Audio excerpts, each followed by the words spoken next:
Hey, stop! Tu roules sur le boulevard BD, cet album est fait pour toi. Audrey Hepburn, un ange aux yeux de fan. 1948, aux Pays-Bas. Hedda Hepburn a 19 ans lorsqu'elle est repérée en cours de danse classique par un réalisateur pour faire de la figuration dans un film. C'est la première fois qu'elle tourne, et ce ne sera pas la dernière, loin de là. Bruxelles, Belgique, quelques années plus tôt. Nous sommes le 4 mai 1929, les frères Hepburn entendent résonner le premier cri de leur petite sœur aux yeux de fan. Elle s'appellera Hedda. Son père, anglais de pure souche, la déclare née là-bas dans son pays. La famille bourgeoise déménagera aux Pays-Bas dans une grande propriété avant que les parents n'envoient leur fille étudier dans une école anglaise pour apprendre la langue, sous le prénom Audrey. Joseph Hepburn Ruston, le papa, est fasciste et sympathisant d'Adolf Hitler.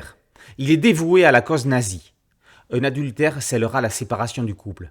Le père part à Londres, les enfants restent aux Pays-Bas avec leur mère, mais dans une modeste maison de ville.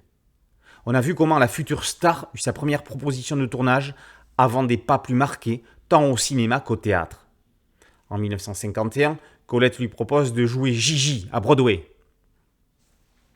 De Vacances romaines à My Fair Lady, de la comédie musicale Funny Face à Comment voler $1 million, elle tourne avec les plus grands réalisateurs. Billy Wilder, John Huston, Black Edwards, Stanley Donen ou encore Mel Ferrer dont elle partagera la vie et avec qui elle aura un enfant. Seule dans la nuit restera l'un de ses rôles les plus originaux.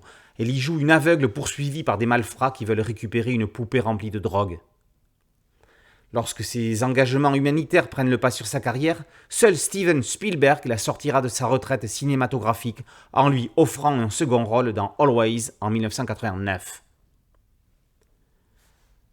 11e volume de la collection 9,5 des éditions Glénat, consacrée aux grandes stars du cinéma, Audrey Hepburn est seulement la deuxième femme à avoir les honneurs de la série après l'iconique Jane Mansfield. Jean-Luc Cornette détaille sa vie, de sa naissance à sa mort. Ses premières années démontrent comment son destin est lié à celui du XXe siècle.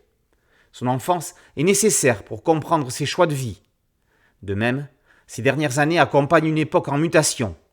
Hepburn est une des premières actrices altruistes, tournées vers les autres, dans un engagement auprès de l'UNICEF vers les enfants du monde, de l'Amérique du Sud à l'Asie.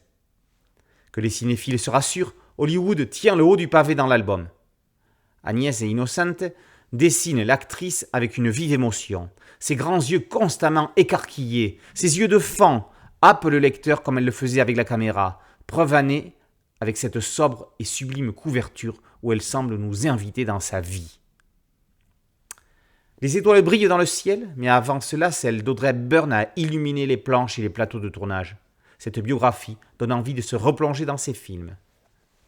Audrey Hepburn, un ange aux yeux de fan, par Cornette et Innocente, est paru aux éditions Glénat dans la collection 9,5.